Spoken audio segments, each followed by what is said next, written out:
ఈసారి మీరు అందరూ చూస్తున్నారు. ఇప్పుడు బీజేపీకి ఎంత బీజేపీ రావాలని ఎంతమంది కోరుకుంటున్నారు అంటే హై మెజారిటీ తోటి మనకి ఈటెల రాజేంద్ర గారు మల్కాజిగిరి పార్లమెంట్లో గెలుస్తున్నారు. మల్కాజిగిరి పార్లమెంట్లో ఈటెల రాజేంద్ర గారు గెలుస్తారన్న పూర్తిగా నమ్మకం, అది కూడా హై మెజారిటీ తోటి గెలుస్తారన్న పూర్తిగా నమ్మకం మాకు ఎందుకుందంటే మోడీ గారు, ఈటెల రాజేంద్ర గారు అంటే ఇక్కడ మనకు మల్కాజిగిరిలో మోడీ గారే మనకి గెలవాలంటే ఈటెల రాజేంద్ర గారు ఇక్కడ గెలవాలి అని గెలిపిస్తారు జనాలు. ఎందుకంటే ఇప్పుడు మహిళల విషయంకి వస్తే మహిళలకి 33% మనకి ఇప్పుడు రిజర్వేషన్ అది వచ్చింది.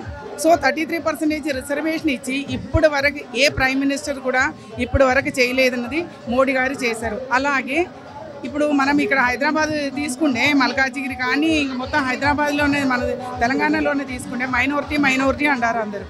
మైనారిటీ వాళ్ళు కూడా ఆలోచించుకోవాల్సినది ఏంటంటే ట్రిపుల్ తలాక్ తీసేశారు.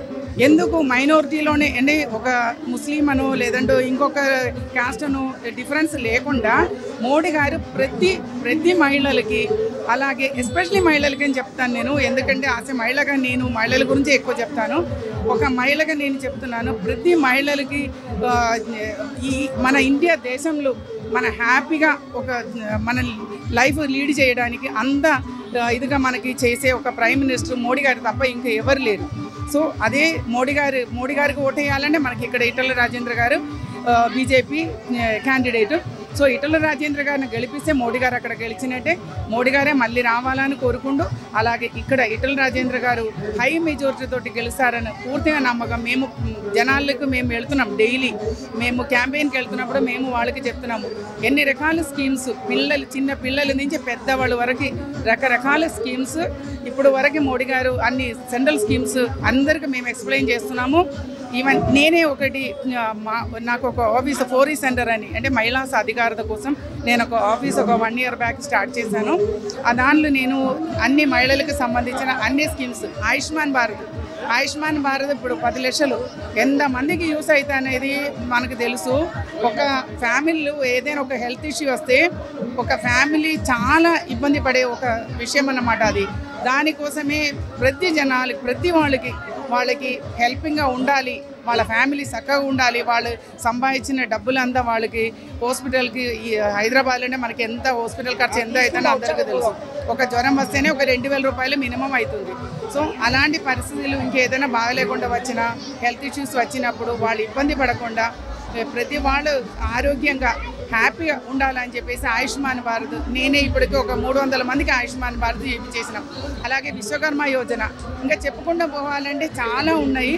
ప్రతి వాళ్ళకి యూస్ అయినట్టు ప్రతి మహిళలు హ్యాపీగా ఉండాలి, వాళ్ళ ఫ్యామిలీకి సపోర్టివ్గా ఉండాలి, అలాగే ప్రతి ఇంట్లో మగవాళ్ళు ఆరోగ్యంగా ఉండాలి అని చెప్పేసి మోడీ గారు ఇన్ని స్కీమ్స్ తీసుకొచ్చారు. ఇదన్నీ మేము ప్రజలకి అందుబాటులో ఉన్నట్టు మేము ప్రతిరోజు క్యాంపెయిన్కి వెళ్ళినప్పుడు మేము చెప్తున్నాము, అందరికీ తెలియపరుస్తున్నాము.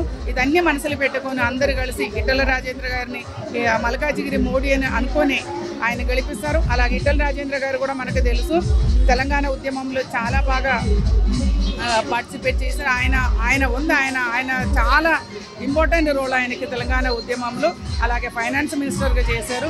ఇన్ని రకాలుగా ఆయన అందరికి ప్రతి జనాలకు తెలిసే ఒక వ్యక్తియే కాబట్టి తప్పకుండా ఈటెల రాజేంద్ర గారు మల్కాజిగిరి నుంచి హై మెజారిటీ తోటి గెలుస్తారన్న నమ్మకంతో అందరు ఓటు వేయాలని కూడా అందరినీ రిక్వెస్ట్ చేసుకుంటూ, ఎవరు కూడా మే 13వ తారీఖు ఓటు వేయడానికి ప్రతి వాళ్ళు వెళ్ళాలి.